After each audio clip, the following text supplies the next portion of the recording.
Bihar police previous year question paper 2024 को हम लोग देखेंगे। Hello friends, welcome to the success Kendra. Friends देखिए, इस सेशन में हम लोग बिहार पुलिस न्यू वैकेंसी 2025 के लिए हम लोग Bihar police previous year question 2024 को हम लोग देखने वाले हैं। फ्रेंड्स, जैसे आप जानते हैं कि हम लोग ज्ञान बिंदु जीएस एकेडमी का बिहार पुलिस का जो क्वेश्चन बैंक 2025 आया हुआ है, उससे हम लोग Bihar police previous year question paper 2024 को कवर कर रहे हैं। और देखिए, 18 अगस्त 2024 का बिहार पुलिस का प्रीवियस ईयर का क्वेश्चन पेपर हम लोग कवर कर रहे थे, सभी जिलों का, ऑल डिस्ट्रिक्ट का। टोटल इसमें 500 प्रश्न है और ऑलरेडी हमने जो है 3 सेट कवर किया हुआ है। देखिए, सेट 1 में जो है क्वेश्चन नंबर 1 से लेकर के 100 तक को हमने कवर किया हुआ है। सेट 2 में जो है 101 से लेकर के 200 तक के प्रश्नों को कवर किया हुआ है। और सेट 3 में जो है क्वेश्चन नंबर 201 से लेकर के 300 तक के प्रश्नों को हमने कवर कर लिया है। और आज हमारा यह सेट 4 है और इसमें हम लोग 301 से लेकर के 400 तक के प्रश्नों को कवर करेंगे।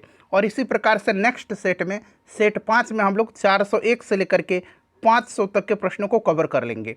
और इसी प्रकार से मैंने आपको 7 अगस्त वाला और 11 अगस्त वाला बिहार पुलिस का प्रीवियस ईयर का क्वेश्चन आपको कवर कराया हुआ है। अगर आपने उनको नहीं देखा है तो ज़रूर देख लीजिएगा, लिंक आपको डिस्क्रिप्शन बॉक्स में मिल जाएगा। चलिए फ्रेंड्स, सेशन स्टार्ट करते हैं। एक बार सभी लोग प्लीज़ पहले सेशन को लाइक कर दीजिए और जब इसको कंप्लीट देख लीजिएगा, पूरा देख लीजिएगा, तो इसे कम से कम एक ग्रुप में ज़रूर शेयर कर दीजिएगा। चलिए आते हैं हम लोग क्वेश्चन नंबर 301 पर। फ्रेंड्स देखिए, यहाँ से क्वेश्चन नंबर 301 स्टार्ट हो रहा है। थोड़ा सा मैं जूम कर दे रहा हूँ ताकि प्रश्न जो है आपको स्पष्ट रूप से दिखाई दे। देखिए, क्वेश्चन नंबर 300 तक हमने कवर कर लिया था और आज हम लोग क्वेश्चन नंबर 301 से लेकर के 400 तक को कवर करेंगे। बड़ा ही इंपॉर्टेंट सेशन है, इसको पूरा जरूर देखिएगा। देखिए फ्रेंड्स, क्वेश्चन नंबर 301 जो है ये गणित का प्रश्न है। 8 संख्याओं का औसत 27 है। यदि प्रत्येक संख्या को 8 से गुना किया जाए तो संख्याओं के नए समुच्चय का औसत ज्ञात करिए। तो यहाँ पर देखिए आंसर दिया गया है। फ्रेंड्स, आप लोग खुद सॉल्व कर लीजिएगा, क्योंकि अगर हम मैथ के प्रश्न को सॉल्व करेंगे तो सेशन काफ़ी लंबा हो जाएगा। ऑलरेडी यहाँ पर आंसर दिया गया है। चलिए क्वेश्चन नंबर 302 देखिए। बेशक ये वन लाइनर के रूप में दिया गया है, बट मैं यहाँ पर सब कुछ आपको एक्सप्लेनेशन के साथ बताते चलूँगा, इसलिए जो भी मैं आपको एक्सप्लेन करके बताऊँगा उसे आप ध्यानपूर्वक ज़रूर सुनिएगा। इससे क्या होगा कि एक प्रश्न के साथ साथ आपके 2 से 3 प्रश्न जो है कवर होते चलेंगे। अब यहाँ पर देखिए 302 नंबर प्रश्न है कि 26 नवंबर 1949 को कितने सदस्यों ने संविधान पर अपना हस्ताक्षर किए थे। काफ़ी इंपॉर्टेंट क्वेश्चन है फ्रेंड्स। तो देखिए 26 नवंबर 1949 को जो है 284 मेंबर ने जो है संविधान पर अपना हस्ताक्षर किए थे। और आपको पता है कि 26 नवंबर 1949 को जो है संविधान सभा के द्वारा भारत का संविधान अंगीकृत किया गया था। इसीलिए प्रत्येक वर्ष 26 नवंबर के दिन संविधान दिवस मनाया जाता है। तो अगर प्रश्न पूछा जाए कि संविधान दिवस कब मनाया जाता है तो आपको याद रखना है 26 नवंबर के दिन। ठीक है, चलिए उसके बाद देखिएगा अगला प्रश्न कि योजना आयोग का गठन कब हुआ था। अब देखिए ये प्रश्न कई बार रिपीट हो चुका है, आपको याद रखना है 1950 में। और योजना आयोग के पहले अध्यक्ष कौन थे, तो प्रधानमंत्री पंडित जवाहरलाल नेहरू जी थे। ठीक है, बाद में योजना आयोग के स्थान पर नीति आयोग का गठन किया गया। आगे उसके बारे में हम चर्चा करेंगे।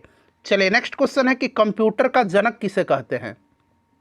तो देखिए बात यहाँ पर कंप्यूटर की आई हुई है, तो आपको याद होगा कि भारत का पहला सुपर कंप्यूटर का नाम क्या है। तो भारत का पहला सुपर कंप्यूटर जो है ये परम 8000 है। ठीक है ना फ्रेंड्स, यह 1991 में, याद रखिएगा 1991 में जो है centre for development of advanced computing के द्वारा विकसित किया गया था। शॉर्ट में इसको हम लोग सीडैक बोलते हैं। ठीक है ना, इसी के द्वारा यह विकसित किया गया था। ठीक है, और देखिए फ्रेंड्स अभी रिसेंटली जो है प्रधानमंत्री नरेंद्र मोदी जी के द्वारा परम रुद्र, याद रखिएगा परम रुद्र, ये घटना जो है, ये जो करंट का मैं घटना आपको बता रहा हूँ, ये आपका सितंबर 2024 का ये घटना है। परम रुद्र सुपर कंप्यूटर का जो है अनावरण किया गया है, लॉन्च किया गया है किसके द्वारा, तो फ्रेंड्स नरेंद्र मोदी जी के द्वारा। तो ये परम रुद्र याद रखिएगा। ठीक है ना, करंट से रिलेटेड प्रश्न भी मैं आपको बताते चल रहा हूँ। तो देखिए कंप्यूटर का जनक कहा जाता है चार्ल्स बेबेज को, ये चीज़ आपको पहले से पता होगा। अच्छा देखिए चौक का रासायनिक सूत्र पूछा गया है, तो ये आपका CaCO3 होता है। ठीक है ना फ्रेंड्स। अच्छा CaO जो होता है ना, CaO, इसको हम लोग बोलते हैं अनबुझा चूना। क्या बोलते हैं, अनबुझा चूना बोलते हैं। और CaOH का होल 2 जो है इसको हम लोग बोलते हैं बुझा हुआ चूना। तो ये भी प्रश्न आप याद रखिएगा। बुझा हुआ चूना किसको बोला जाता है? तो CaOH का होल 2, और अनबुझा चूना बोला जाता है CaO को। ठीक है, चलिए उसके बाद देखिएगा कि MRI का फुल फॉर्म क्या होता है। तो देखिए इसका फुल फॉर्म होता है मैग्नेटिक रेजोनेंस इमेजिंग। क्या होता है MRI का full form? Magnetic resonance imaging. देखिए फ्रेंड्स, थोड़ा सा जो है निजी काम है, इसीलिए थोड़ा सा वीडियो में आपको विलम्ब हो रहा होगा, बट देखिए 1 जून से मैं आपके लिए डेली बहुत ही महत्वपूर्ण प्रश्नों के साथ 100 जो प्रश्न है आपके पूरा फुल सेट में आपको उपलब्ध करवाऊंगा, Bihar police full length practice set 2025। और इस सीरीज़ को आप मिस मत करिएगा, क्योंकि सारे इंपॉर्टेंट क्वेश्चन मैं आपको प्रैक्टिस सेट के रूप में कंप्लीट करवा दूंगा। ठीक है, चलिए देखिएगा कि कृषि किस सूची के अंतर्गत आता है। तो फ्रेंड्स देखिए, ये आता है राज्य सूची के अंतर्गत। आपको याद होगा कि जो 7वीं अनुसूची है ना, उसमें संघ और राज्यों के बीच शक्तियों का बंटवारा किया गया है, और उसमें संघ सूची, राज्य सूची और समवर्ती सूची का उल्लेख किया गया है। तो याद रखिएगा कृषि किस सूची के अंतर्गत आता है? तो फ्रेंड्स ये राज्य सूची के अंतर्गत। क्लियर? अच्छा, ये देखिए इंग्लिश का प्रश्न है, आप इसको पढ़ सकते हैं। ठीक है ना, तो यहाँ पर देखिएगा identify the segment that contains an error. मतलब एरर कहाँ है? Did not hardly know anyone in the city. अब यहाँ पर डिड नॉट हार्डली नो, यहाँ पर दिया गया डिड नॉट और हार्डली दोनों नकारात्मक अर्थ होते हैं, तो यहाँ पर जो है एरर आपका दिया गया है। ठीक है ना, चलिए गतिज ऊर्जा का फॉर्मूला पूछा गया है, तो ये ½ mv² होता है, आपको भी पता है ½ mv²। ठीक है, चलिए, और गतिज ऊर्जा से प्रश्न पूछा भी जाता है कि अगर द्रव्यमान को दुगुना कर दिया जाए तो गतिज ऊर्जा कितना होगा, वेग को आधा कर दिया जाए, इस तरह से करके प्रश्न पूछा जाता है। ठीक है, चलिए उसके बाद देखिएगा Bihar police previous year question 2024 हम लोग डिस्कस कर रहे हैं। ठीक है ना फ्रेंड्स, देखिए पोमोलॉजी किसका अध्ययन जो है, पोमोलॉजी में किसका अध्ययन किया जाता है? तो देखिए पोमोलॉजी ये फलों का अध्ययन कहलाता है। ठीक है ना। अच्छा, फूलों का अध्ययन अगर आपसे पूछा जाए, फूलों का अध्ययन क्या कहलाता है? तो फूलों के अध्ययन को क्या बोलते हैं? एंथोलॉजी बोलते हैं। क्या बोलते हैं? एंथोलॉजी बोलते हैं। बड़ा इंपॉर्टेंट है, याद रखिएगा। फूलों का अध्ययन एंथोलॉजी कहलाता है और फलों का अध्ययन पोमोलॉजी कहलाता है। अच्छा, पक्षियों का अध्ययन क्या कहलाता है? ये भी प्रश्न बिहार पुलिस में पूछा गया है। पक्षियों का अध्ययन जो है ये क्या कहलाता है? तो फ्रेंड्स ये कहलाता है ऑर्निथोलॉजी। क्या कहलाता है? ऑर्निथोलॉजी। ऑर्निथोलॉजी कहलाता है, ऑर्निथोलॉजी। ठीक है ना, पक्षियों का अध्ययन। चलिए उसके बाद देखिए निम्नलिखित में से कौन हाइड्रोजन समूह का है? तो हाइड्रोजन समूह का देखिए ऑप्शन में फ्लोरीन दिया गया होगा। फ्लोरीन, क्लोरीन, ब्रोमीन, आयोडीन, ये सब हैलोजन ग्रुप के हैं। ठीक है ना। अच्छा देखिए Mg किस तत्व का रासायनिक संकेत है? तो ये मैग्नीशियम का है और इसका एटॉमिक नंबर कितना होता है? 12 होता है। ये भी आप साथ साथ ध्यान रखेंगे। चलिए फ्रेंड्स, उसके बाद देखिएगा अगला प्रश्न क्या पूछा गया है कि साम्यवादी समाजवादी के समय जापान की राजधानी कहाँ थी? तो देखिए फ्रेंड्स, साम्यवादी समाजवादी के समय जापान की राजधानी क्वेटो थी। ठीक है ना। अच्छा, साम्यवादी जो व्यवस्था था इसका प्रथम प्रयोग कहाँ पर किया गया था? तो रूस में किया गया था। ये भी आप साथ साथ ध्यान रखिएगा। ठीक है ना। अच्छा, अगला प्रश्न देखिएगा कि बिहार सरकार ने स्कूल में बच्चों की वृद्धि हेतु और पोषण आहार के लिए कौन सी योजना चलाई है? तो फ्रेंड्स ये योजना कौन सी है? तो ये योजना है मिड डे मील योजना। ठीक है ना, मिड डे मील स्कीम है ये, और इसकी शुरुआत कब हुई थी? तो 1995 में हुई थी। यह भी आप साथ साथ ध्यान रखिएगा। यह एक केंद्र प्रायोजित योजना है जिसका उद्देश्य सरकारी और सरकारी सहायता प्राप्त स्कूलों में बच्चों को मुफ्त पका हुआ भोजन उपलब्ध कराना है। क्लियर। चलिए, मिड डे मील की शुरुआत 1995 में हुई थी। अच्छा देखिए, प्रस्तावना की भाषा किस देश से ग्रहण किया गया है? अब देखिए एक प्रश्न पूछा जाता है कि प्रस्तावना कहाँ से लिया गया है? तो प्रस्तावना यूएसए के संविधान से लिया गया है। बट अगर प्रस्तावना की भाषा पूछेगा तो फ्रेंड्स ये ऑस्ट्रेलिया से लिया गया है। दोनों को मिक्स मत कीजिएगा। प्रस्तावना लिया गया है यूएसए से और प्रस्तावना की जो भाषा है ये ऑस्ट्रेलिया से लिया गया है। ठीक है ना। ये जो प्रस्तावना है प्रियम्बल बोलते हैं इसको अंग्रेजी में। प्रस्तावना को संविधान की कुंजी कहा जाता है। ठीक है ना, संविधान की कुंजी किसको कहा जाता है? तो याद रखिएगा प्रस्तावना को। चलिए उसके बाद देखिएगा कि 42वां संविधान संशोधन कब हुआ था? काफ़ी फेमस है। 42वां संविधान संशोधन 1976 में हुआ था और इसको मिनी संविधान भी बोला जाता है, मिनी कॉन्स्टिट्यूशन बोला जाता है, लघु संविधान बोला जाता है इसको। ठीक है ना, याद रखिएगा। और देखिए इसी के द्वारा जो है 42वां संविधान संशोधन के द्वारा समाजवादी, धर्मनिरपेक्ष और अखंडता शब्द जोड़े गए थे। ठीक है, याद रहेगा आपको। देखिए वाच्य के प्रयोग में सबसे ज़्यादा किसका प्रयोग हो जाता है? तो ये कर्तृवाच्य का प्रयोग किया जाता है। ठीक है ना, आपने वाच्य पढ़ा होगा। ठीक है, अंग्रेजी में इसको वॉइस बोलते हैं, एक्टिव पैसिव। देखिए जिन वर्णों के उच्चारण में ह्रस्व वर्ण से दुगुना समय लगता है उसे क्या कहते हैं? तो फ्रेंड्स इसको दीर्घ स्वर कहा जाता है। वह मेरा विद्यालय है, वाक्य में वह कौन सा सर्वनाम है? तो वह निजवाचक सर्वनाम है। वह मेरा विद्यालय है, ठीक है ना, तो वह निजवाचक, यहाँ निज का बोध हो रहा है।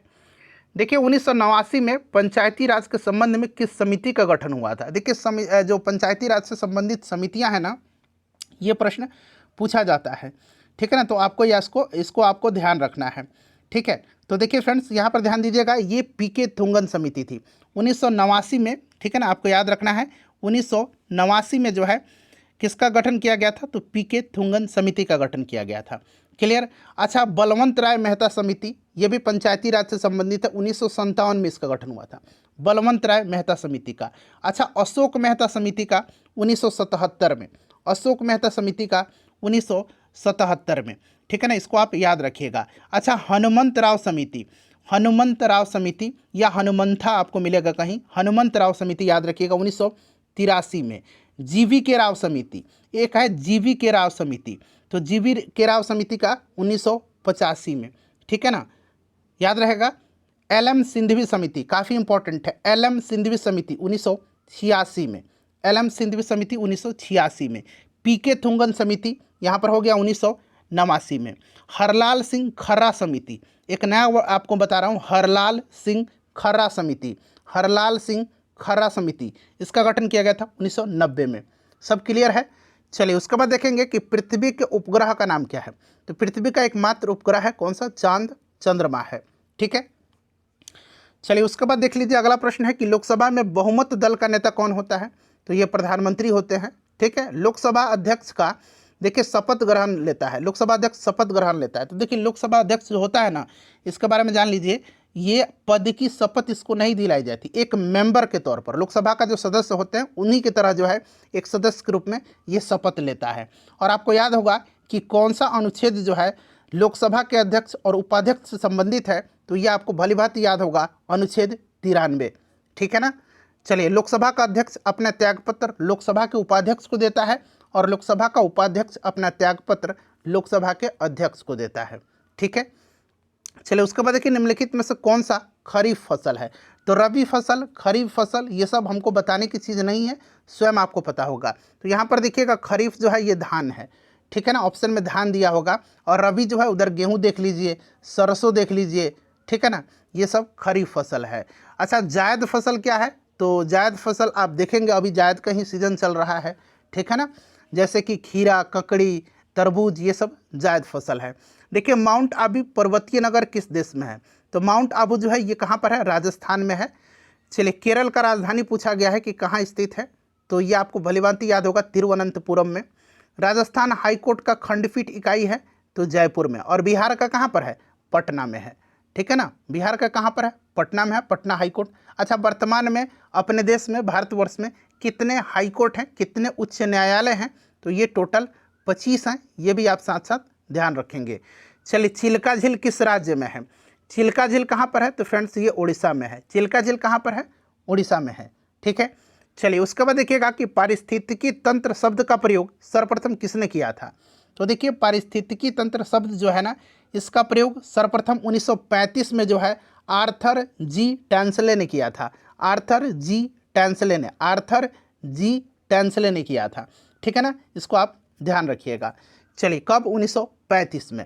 नेक्स्ट क्वेश्चन है कि बल का व्यंजक क्या होता है? तो बल का देखिए F = क्या होता है? m/a होता है, ठीक है ना, मास इंटू एक्सेलरेशन होता है। और बल का SI यूनिट क्या होता है? न्यूटन होता है, ये भी आप ध्यान रखेंगे, ठीक है। चलिए 331 नंबर प्रश्न देखिए, कहीं भी अगर डाउट है तो आप क्वेश्चन नंबर लिखिएगा। देखिए, तिलैया बांध किस नदी पर बनाया गया है? तिलैया बांध, ठीक है ना, बताइए किस नदी पर है? तो ये बराकर नदी पर है, ठीक है ना। और मैथन बांध कहाँ पर है? मैथन बांध, तो मैथन बांध भी जो है ये बराकर नदी पर ही है, ठीक है, झारखंड में। अच्छा, अम्ल वर्षा किससे होता है? अच्छा, अभी एक बताइएगा, उधवा झील कहाँ पर है? इसको रामसर साइट का दर्जा दिया गया है। तो देखिए उधवा झील जो है ना, ये करंट से रिलेटेड है, ध्यान रखना आपको। ये झारखंड में है और झारखंड का पहला रामसर स्थल है। ठीक है ना, बिहार का पहला कांवर झील है बेगूसराय वाला, आपको याद होगा। और वर्तमान में बिहार में 3 रामसर स्थल हो गए हैं, एक कांवर झील हो गया, एक नागी और एक नकटी, तो 3 हो गए हैं। नागी नकटी कहाँ पर है? जमुई में। देखिए अम्ल वर्षा किससे होता है? तो यहाँ पर दे रखा है SO2 और NO2। ठीक है, पौधे में भोजन सबसे पहले किस में टूटता है? तो ये ग्लूकोज में टूटता है। ठीक है ना, ग्लूकोज में, याद रखिएगा। चलिए, और पेड़ पौधे में जल कौन पहुंचाता है? तो जल जाइलम, और जो भोज्य पदार्थ है यानी कि खाना कहिए, ये आपका फ्लोएम पहुंचाता है। ये आपको याद होगा। ये जाइलम फ्लोएम जटिल उत्तक हैं। ठीक है ना, जाइलम फ्लोएम क्या है? जटिल उत्तक हैं। चलिए, जातीय संसद किस देश के संसद का नाम है? तो जातीय संसद बांग्लादेश का। अच्छा, बांग्लादेश की मुद्रा पूछा जाएगा तो टका, याद रखिएगा आप। ठीक है, राजधानी ढाका है इसकी, ये भी साथ साथ आप याद रखिएगा। चलिए, ये देखिए अंग्रेजी का क्वेश्चन है। अब आप इसको क्या करना है? Change the speech of the sentence given below. He said I will crack the examination. तो he said that he would crack the examination. ठीक है, चलिए, कलिंग युद्ध कब हुआ था? तो फ्रेंड्स ये यहाँ पर लिखा भी गया है, 261 ईसा पूर्व में हुआ था, और यह मौर्य सम्राट अशोक और कलिंग राज्य के बीच लड़ा गया था। इसमें अशोक जीत गया था, लेकिन युद्ध की बर्बादी और जितना रक्तपात उसमें हुआ था उसको देखते हुए अशोक का हृदय परिवर्तित हो गया और उसने बौद्ध धर्म को अपना लिया था। ठीक है, अच्छा चलिए, बिहार में द टाइम्स जो था, द पटना टाइम्स, इसका प्रकाशन कब प्रारंभ हुआ था? तो देखिए, द पटना टाइम्स का प्रकाशन मोहम्मद यूनिस ने किया था वर्ष 1924 ईस्वी में। ये इंपॉर्टेंट है, इसको आप ध्यान रखिएगा। ठीक है ना, जहाँ भी आपको बिहार स्पेशल का प्रश्न मिल रहा है ना, आप उसको नोट डाउन कर लीजिए, अलग आपके पास एक बिहार स्पेशल का कलेक्शन हो जाएगा। ठीक है ना, चलिए, सर्वप्रथम किस बैंक की स्थापना हुई थी बिहार में? तो यहाँ पर देखिए इलाहाबाद बैंक 1865 ईस्वी में। चलिए, उसके बाद देखिए निम्नलिखित में से किसका मकबरा मनेर में स्थित है? तो मनेर में जो है ये आपका किसका है? तो मखदूम याहिया मनेरी की, पीर मखदूम याहिया मनेरी और शाह दौलत की मकबरा है, दोनों आप ध्यान रखिएगा। गौतम बुद्ध पक्षी अभयारण्य, तो ये गया में पड़ता है बिहार में।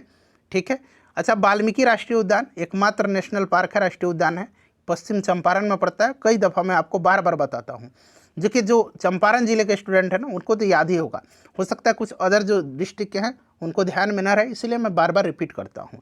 देखिए, अगला प्रश्न कि प्रधानमंत्री की नियुक्ति कौन करता है? तो देखिए, आर्टिकल 75 जो है ना, अनुच्छेद 75 के अनुसार प्रधानमंत्री को राष्ट्रपति के द्वारा नियुक्त किया जाता है और अन्य मंत्रियों को प्रधानमंत्री की सलाह पर राष्ट्रपति के द्वारा नियुक्त किया जाता है। ठीक है ना, इसको आप ध्यान रखिएगा। राजगीर की पहाड़ी किस जिला में स्थित है? तो ये नालंदा में है। ठीक है फ्रेंड्स, चलिए, अच्छा, बराबर की पहाड़ी कहाँ पर है? बराबर की पहाड़ी, तो फ्रेंड्स ये जहानाबाद में पड़ता है। ठीक है, अच्छा, इंसुलिन हार्मोन में पॉलीपेप्टाइड श्रृंखला किस बंध के द्वारा जुड़ी होती है? VVI क्वेश्चन है ये, इंसुलिन हार्मोन। अच्छा, इंसुलिन कहाँ से स्रावित होता है? आप मुझे कमेंट करके बताइए फटाफट। चलिए बताइएगा, इंसुलिन कहाँ से स्रावित होता है, आप लोग कमेंट करके बताइएगा। और देखिए, इसमें पॉलीपेप्टाइड श्रृंखला जो है ये आपका जो है डाइसल्फाइड बंध के द्वारा जुड़ी होती है। किसके द्वारा? डाइसल्फाइड बंध के द्वारा जुड़ी होती है। देखिए, DNA के एकल क्षारक युग्म के परिवर्तन को कहते हैं। तो देखिए, DNA के एकल क्षारक युग्म के परिवर्तन को बिंदु उत्परिवर्तन कहा जाता है। ठीक है, अच्छा, मानव जाति में देखिएगा कि निम्नलिखित में से किस प्रकार का लिंग निर्धारण पाया जाता है? तो यहाँ पर सुधार कर लीजिए, यहाँ पर XX बना लीजिए। ठीक है ना, XX XY। ठीक है ना, XX XY प्रणाली के द्वारा लिंग निर्धारण होता है। ठीक है, इसको आप ध्यान रखिएगा, ये भी क्वेश्चन इंपॉर्टेंट है। अच्छा, अजमेर किस सूफी संत से संबंधित है? तो अजमेर में ख्वाजा मोइनुद्दीन चिश्ती की दरगाह है, आपको भी याद होगा। निम्नलिखित में से कौन अलीपुर बम कांड से संबंधित है? अलीपुर बम कांड ये 1908 की घटना है और इससे संबंधित है श्री अरविंद घोष। ठीक है ना, इसको ध्यान रखिएगा। अच्छा, मुजफ्फरपुर बम कांड भी 1908 में हुआ था और इससे संबंधित है कौन? तो खुदीराम बोस और प्रफुल्ल चाकी। ठीक है, मुजफ्फरपुर बम कांड से। चलिए, उसके बाद देखिएगा कि अनुच्छेद 78 के तहत मंत्रिपरिषद के सभी निर्णयों के बारे में कौन राष्ट्रपति को सूचित करता है? तो फ्रेंड्स ये कौन करता है? अनुच्छेद 78 के अंतर्गत मंत्रिपरिषद के सभी निर्णयों के बारे में राष्ट्रपति को सूचना देता है प्रधानमंत्री। और ये आर्टिकल तो आपको भलीभांति याद होगा, 75 का 3। इसका अंतर्गत क्या है? मंत्रिपरिषद लोकसभा के प्रति उत्तरदायी होता है। ठीक है, देखिए, केंद्र सरकार के द्वारा भारतीय योजना आयोग को कब भंग किया था? तो मैंने बताया था कि योजना आयोग को जो है योजना आयोग के स्थान पर नीति आयोग लाया गया था। तो देखिए, योजना आयोग को भंग किया गया था कब? तो फ्रेंड्स आपको याद रखना है कब? तो 2014 में, ठीक है ना। और योजना आयोग का गठन 1950 में हुआ था, आपको याद होगा। और इसके स्थान पर नीति आयोग लाया गया है 1 जनवरी 2015 से, ठीक है ना। नीति आयोग, नीति आयोग, अच्छा नीति आयोग का फुल फॉर्म होता है national institution for transforming India, ठीक है। चलिए उसके बाद देखिएगा 351 नंबर क्वेश्चन है कि लोकसभा के प्रथम आम चुनाव कब आयोजित किया गया था? तो 1951-52 में, ठीक है ना। कभी कभी ऑप्शन में आपको सिर्फ 1952 दे देता है, बट आपको 1951-52 दोनों याद रखना है, ठीक है ना। पहला आम चुनाव हुआ था भारत में स्वतंत्रता के बाद। उसके बाद देखिए change the voice of the sentence, solve the question, तो let the question be solved, ठीक है ना। ये एक्टिव पैसिव है, इसको आप ध्यान रखिएगा। चलिए उसके बाद देखिएगा कि आकाश का नीला रंग निम्न में से किसके कारण होता है? तो प्रकाश के प्रकीर्णन के कारण आकाश का रंग जो है नीला प्रतीत होता है, प्रकाश के प्रकीर्णन के कारण। भारतीय वन अनुसंधान संस्थान जो है ये कहाँ पर है? तो फ्रेंड्स ये आपका उत्तराखंड के देहरादून में है, ठीक है। ये क्वेश्चन इंपॉर्टेंट है कि कंप्यूटर मॉनिटर को और किस नाम से जाना जाता है? तो इसको जाना जाता है विजुअल डिस्प्ले यूनिट के नाम से, वीडियो, शॉर्ट में इसको बोलते हैं वीडियो। फुल फॉर्म अगर वीडियो का पूछ लिया जाए तो आपको याद रखना है विजुअल डिस्प्ले यूनिट, ठीक है। चलिए उसके बाद देखिएगा किस वर्ष भारत के गवर्नर जनरल को वायसराय की उपाधि दी गई थी? वायसराय की, तो ये 1858 में। और पहला वायसराय कौन बना था? लॉर्ड कैनिंग बना था, ठीक है। ये प्रश्न आप याद रखिएगा, क्लियर। चलिए नेक्स्ट क्वेश्चन है, और कैनिंग के समय में आपको 1857 की क्रांति हुई थी। देखिए कितने भारतीय राज्य नेपाल की सीमा से जुड़ा हुआ है? तो देखिए भारत के टोटल 5 राज्य हैं। ये कौन कौन से राज्य हैं, इनका नाम भी आपको याद रखना है। तो उत्तराखंड, उत्तर प्रदेश, बिहार, पश्चिम बंगाल और सिक्किम, ठीक है ना। ये 5 राज्य हैं जो नेपाल के साथ सीमा साझा करते हैं। चलिए उसके बाद देखिएगा कि भारत में राष्ट्रीय आय की गणना किसके द्वारा किया जाता है? तो ये आपका केंद्रीय सांख्यिकी कार्यालय के द्वारा किया जाता है। जालियांवाला बाग नरसंहार कब हुआ था? तो फ्रेंड्स ये डेट सहित मैं कई बार बताया हूँ कि आपको याद रखना है 13 अप्रैल 1919 को। उस समय वायसराय कौन था? लॉर्ड चैम्सफोर्ड था, ठीक है ना। अमृतसर में हुआ था। जालियांवाला बाग कहाँ पर है? अमृतसर में है, ठीक है ना। चलिए वैसाखी के दिन की ये घटना है, पर्व भी याद रखिएगा आप। देखिए भारत की संसद में पहला लोकपाल विधेयक कब पेश किया गया था? तो देखिए पहला लोकपाल विधेयक 1968 में पेश किया गया था, ठीक है ना। और यह विधेयक एडवोकेट शांति भूषण के द्वारा प्रस्तावित किया गया था, क्लियर। 2013 में लोकपाल और लोकायुक्त अधिनियम जो है संसद से पारित हुआ था। उस समय वो पारित नहीं हुआ था, ठीक है ना। लोकसभा से पारित हो गया था उस समय 1969 में। जब 1968 में इसको लाया गया था तो उस समय ये 1969 में जो है लोकसभा से पारित हुआ था, लेकिन राज्यसभा से पारित नहीं हुआ था। बाद में 2013 में लोकपाल और लोकायुक्त अधिनियम को संसद से पारित किया गया था। और पहले लोकपाल अध्यक्ष पिनाकी चंद्र घोष थे। अभी वर्तमान में जो है न्यायमूर्ति यानी कि जस्टिस AM, नाम लिख देता हूँ, AM खानविलकर, AM खानविलकर जो हैं ये याद रखिएगा, ये भारत के दूसरे लोकपाल बने हैं, लोकपाल अध्यक्ष बने हैं, ठीक है ना। चलिए उसके बाद देखिएगा कि प्रकाश वर्ष जो है किसकी इकाई है? तो ये दूरी की इकाई है। और आपको याद होगा कि एक प्रकाश वर्ष में कितना होता है? तो 9.46 गुना 10 के पावर 15 मीटर होता है। अगर मीटर के जगह यहाँ पर अगर आपसे सेंटीमीटर पूछ देता तब क्या बताते? तो ये 10 के पावर 17 हो जाता, ठीक है ना। अगर किलोमीटर पूछ देता तब ये 10 के पावर 12 हो जाता, ठीक है ना। तो ये याद रखिएगा। मीटर में पूछेगा तो 9.46 गुना 10 के पावर 15 मीटर। सेंटीमीटर में पूछेगा तो 9.46 गुना 10 के पावर 17 सेंटीमीटर। और अगर किलोमीटर में पूछ देगा तो 9.46 गुना 10 के पावर 12 मीटर, ठीक है। पेनिसिलियम एक क्या है? तो आपको भली बात ही याद होगा कि यह एक प्रकार का कवक है।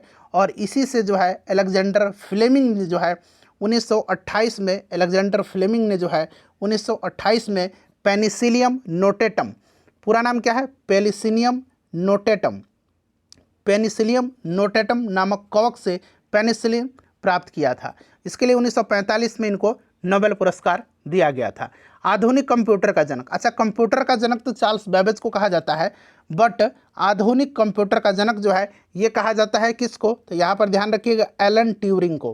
किसको कहा जाता है? एलन ट्यूरिंग को कहा जाता है आधुनिक कंप्यूटर का जनक। आधुनिक कंप्यूटर का जनक एलन ट्यूरिंग को कहा जाता है। तो यहाँ पर सुधार कर लीजिए। देखिए अगला प्रश्न है कि राज्य के नीति निर्देशक तत्व जो है इसका सिद्धांत का उल्लेख जो है संविधान के किस भाग में है? तो नीति निर्देशक तत्व सिद्धांत का उल्लेख भाग 4 में है, आर्टिकल 36 से लेकर के 51 तक में है। आयरलैंड के संविधान से लिया गया है, यह आपको भली भांति याद होगा, ठीक है ना। चलिए, चार मीनार निम्नलिखित में से किस शहर में स्थित है।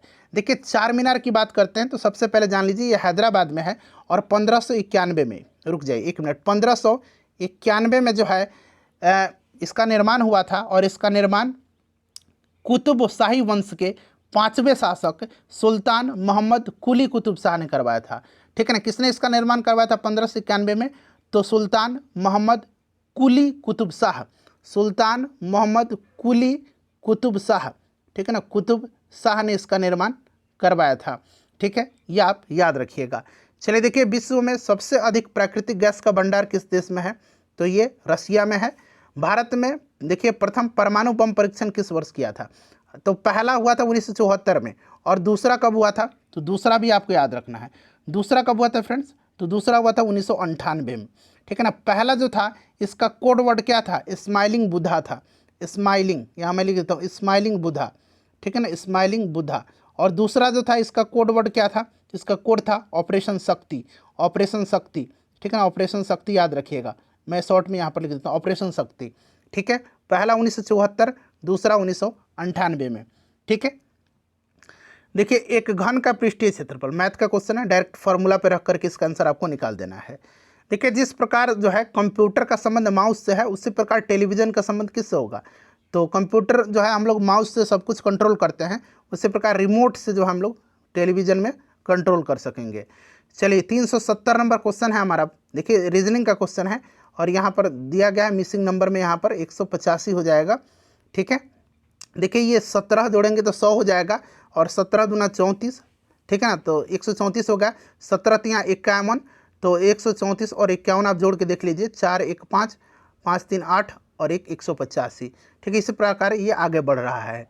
चलिए, यहाँ पर देख लीजिएगा, कुट भाषा में इस तरह से नॉर्मल को इस तरह से लिखा जाता है, साउंड को ऐसे लिखा जाता है, तो पूछा गया क्लस्टर को कैसे लिखा जाएगा, तो आप इसको आसानी से बना सकते हैं। हाइड्रा को किस फाइलम में वर्गीकृत किया गया है, तो देखिए हाइड्रा को जो है यहाँ मिडेरिया नहीं निडेरिया बनाइए, ठीक है ना। हाइड्रा को जो है यहाँ पर एक मिनट ध्यान दीजिए, हाइड्रा को जो है निडेरिया, हाइड्रा को निडेरिया या सिलेंट्रीटा, यहाँ सिलेंट्रीटा सही लिखा गया है, निडेरिया या सिलेंट्रीटा संघ के अंतर्गत इसको वर्गीकृत किया गया है। और एक प्रश्न याद रखना आपको, प्रश्न पूछा जाता है कि निम्नलिखित में से कौन लैंगिक और अलैंगिक दोनों तरह का प्रजनन करता है, तो फ्रेंड्स ये हाइड्रा करता है, लैंगिक और अलैंगिक दोनों तरह का प्रजनन करता है, ठीक है। चलिए देखिए, ईस्ट में सर्वाधिक कौन सा विटामिन पाया जाता है, तो विटामिन बी पाया जाता है, ठीक है ना। अच्छा, विटामिन B12 किस में पाया जाता है, तो ये कोबाल्ट में पाया जाता है, ठीक है, मतलब B12 में क्या पाया जाता है, कोबाल्ट पाया जाता है, तो ध्यान रखना आपको। देखिए, पौधे में ऊर्जा का अंतिम स्रोत क्या है, तो ये सूर्य का प्रकाश ही है, ठीक है। और पौधे अपना भोजन प्रकाश संश्लेषण की प्रक्रिया के द्वारा तैयार करते हैं, और पौधे जो हैं केवल सूर्य का जो प्रकाश है उसका 1% ही ग्रहण करते हैं। ये इंपॉर्टेंट पॉइंट है, इसको आप ध्यान रखिएगा, ठीक है। चलिए देखिएगा कि अगला प्रश्न है, हेली धूमकेतु किस वर्ष दिखाई देगा, तो ये अगली बार 2061 में दिखाई देगा, और ये प्रत्येक जो है 76 वर्ष के बाद ये दिखाई देता है, हेली नामक धूमकेतु, ठीक है।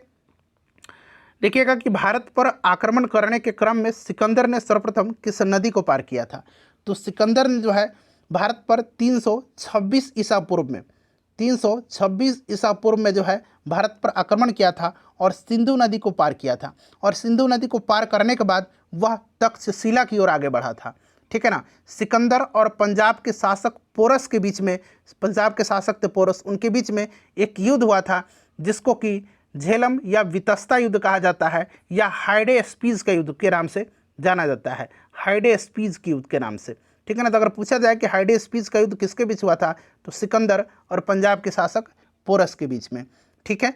चलिए अगला प्रश्न है कि हम्पी किसकी राजधानी थी, तो मैंने कई दफ़ा बताया आपको कि हम्पी जो थी ये विजयनगर साम्राज्य की राजधानी हुआ करती थी, और ये तुंगभद्रा नदी के तट पर था, और विजयनगर साम्राज्य की स्थापना 1336 ईस्वी में जो है हरिहर और बुक्का नामक दो भाइयों ने किया था, ठीक है। अगला प्रश्न देखिएगा कि सुमार्ग का अर्थ क्या है, तो सही रास्ता, सुमार्ग मतलब सही रास्ता। उसका छोटा भाई बीमार है, इस वाक्य में विधेय बताएं, तो बीमार है कृष्ण का पर्यायवाची शब्द नहीं है। अब देखिए नहीं पूछा गया है तो देखिए मदन होगा, क्योंकि ऑप्शन में मदन दिया होगा। मदन जो है ना, मदन कामदेव का पर्यायवाची शब्द है। किसका है? कामदेव का। कामदेव का और भी पर्यायवाची शब्द होता है, मदन होता है, अनंग होता है, अनंग भी याद रखिएगा, और मनोज होता है कामदेव का, ठीक है ना। मदन, अनंग और मनोज ये कामदेव के पर्यायवाची शब्द है। यहाँ पूछा गया कृष्ण का पर्यायवाची नहीं है, ठीक है ना। अच्छा, कृष्ण का पर्यायवाची क्या क्या हो जाएगा? तो गोविंद, वासुदेव, मुरलीधर, गोपाल, श्याम, ये सब कृष्ण जी के पर्यायवाची शब्द हैं। ढालो जो है ये किस राज्य का एक लोकप्रिय धार्मिक लोक नृत्य है? ढालो काफ़ी इंपॉर्टेंट है, हो सकता है आपके लिए ये नया प्रश्न हो। तो ढालो जो है ना ये गोवा का है। कहाँ का है? गोवा का है। निम्नलिखित में से कौन भारतीय संसद का हिस्सा नहीं है? तो भारत की संसद बना हुआ राष्ट्रपति, राज्यसभा और लोकसभा से मिलकर के, तो विधान परिषद नहीं होगा, वही पूछा गया है। चलिए उसके बाद देखिएगा यहाँ पर फिल इन द ब्लैंक्स है, तो यहाँ पर देखिए अफर्म दिया गया है। उसके बाद देखिए ग्रेफाइट परमाणु में संयोजी इलेक्ट्रॉनों की संख्या कितनी होती है? तो इसमें 4 होती है, और ग्रेफाइट कार्बन का अपरूप है, आपको जानते हैं। और इसमें जो है ग्रेफाइट में एक इलेक्ट्रॉन जो होता है, एक इलेक्ट्रॉन मुक्त होता है, ठीक है ना, जिसके कारण यह विद्युत का सुचालक बन जाता है, ठीक है। चलिए उसके बाद देखिएगा कौन सा फसली पौधों के लिए प्रयुक्त सूक्ष्म पोषक तत्व हैं? यहाँ पर देखिए ये सारे सूक्ष्म पोषक तत्व हैं, ठीक है ना। Molybdenum, boron, manganese, zinc, copper, iron. चलिए मैथ का क्वेश्चन है ये, इसको आप लोग स्वयं हल कर लीजिएगा, ठीक है ना। 387 भी मैथ का ही क्वेश्चन है। उसके बाद देखिएगा कि 388 भी मैथ का ही क्वेश्चन है। चलिए उसके बाद देखिए 389 भी मैथ का ही क्वेश्चन है, ठीक है ना, मैथ का ही क्वेश्चन है। कौन सा कार्बन का अपरूप है? तो मैंने बताया था हीरा, ग्रेफाइट, ठीक है ना, ये सब कार्बन का अपरूप है। बर्ड फ्लू किसके कारण होता है? तो यहाँ पर देखिए इस वायरस का नाम आपको याद रखना है, H5N1, ये बर्ड फ्लू का वायरस है, ठीक है। चलिए देखिए 1969 में कितने बैंकों का राष्ट्रीयकरण किया गया था? तो फ्रेंड्स ये कितने बैंक का राष्ट्रीयकरण किया गया था? 14 बैंकों का। उस समय प्रधानमंत्री इंदिरा गांधी जी थी, आपको याद रखना है। कौन सी फसल सूखा सहिष्णु फसल है? तो ये बाजरा ऑप्शन में दिया होगा, ठीक है ना, बाजरा। देखिए एकीकृत बाल संरक्षण योजना किस वर्ष शुरू किया गया था? एकीकृत बाल संरक्षण योजना 2009 में शुरू किया गया था, और देखिए 2009-10 दिया गया है। और यह राष्ट्रीय पोर्टल के अनुसार यह योजना बच्चों के संरक्षण, देखभाल ये सब प्रदान करने के लिए किया गया था। 1945 में यूएनओ के गठन के समय इसके सदस्य देशों की संख्या कितनी थी? तो देखिए जब जो है सैन फ्रांसिस्को में, आपको याद होगा जब ये बैठक हुई थी तो उसमें 50 देशों ने हस्ताक्षर किए थे। बाद में उसी साल जो है पोलैंड ने हस्ताक्षर किया था और इसका 51वां मेंबर बना था। तो उस समय गठन के समय 51 मेंबर थे। अच्छा एक प्रश्न आपके लिए मैं रख रहा हूँ कि वर्तमान में यूएनओ के मेंबर कंट्री कितने हैं 2025 में? ये आप लोग मुझे कमेंट करके बताइए। जो लोग बताएंगे समझिए उनकी तैयारी अच्छी है, ठीक है ना। चलिए पहल योजना किससे संबंधित है? देखिए पहल योजना यह जो संबंधित है एलपीजी, यानी कि जो आपका एलपीजी सब्सिडी है उसके प्रत्यक्ष लाभ हस्तांतरण से संबंधित है। एलपीजी उपभोक्ताओं को सब्सिडी का पैसा सीधे उनके बैंक अकाउंट में ट्रांसफर करने से ये संबंधित है, ठीक है। तो याद रखिएगा एलपीजी सब्सिडी के प्रत्यक्ष हस्तांतरण से पहल योजना, पहल स्कीम संबंधित है। देखिए अगला प्रश्न है कि तारपा उत्सव किस केंद्र शासित प्रदेश में मनाया जाता है? तो तारपा दादर और नगर हवेली में मनाया जाता है। नेक्स्ट क्वेश्चन है भास्कर वन कब छोड़ा गया था? अच्छा आर्यभट्ट को कब छोड़ा गया था? तो आर्यभट्ट को छोड़ा गया था 1975 में, ठीक है ना, 19 अप्रैल 1975 को। पहला ये उपग्रह था भारत का आर्यभट्ट, और भास्कर वन को छोड़ा गया था 1979 में। ट्रैकोमा रोग कैसे फैलता है? ट्रैकोमा रोग किससे संबंधित है, किस अंग से? तो ट्रैकोमा आँख से संबंधित बीमारी है, जीवाणु के कारण होता है ट्रैकोमा। चलिए आखिरी क्वेश्चन है जो है ट्रोजन हॉर्स एक रूप है। तो ट्रोजन हॉर्स जो है एक तरह का एक वायरस अटैक है, कंप्यूटर से रिलेटेड है, ठीक है। तो 400 तक प्रश्न हमने कवर कर लिया। नेक्स्ट में हम लोग 401 से 500 तक के प्रश्नों को कवर करेंगे, और इस तरह से 18 मई 2024 का पेपर कंप्लीट हो जाएगा, और नेक्स्ट हम लोग डेट का क्वेश्चन पेपर कवर करेंगे। सेशन को लाइक कर दीजिए फ्रेंड्स, और इसको शेयर कर दीजिएगा।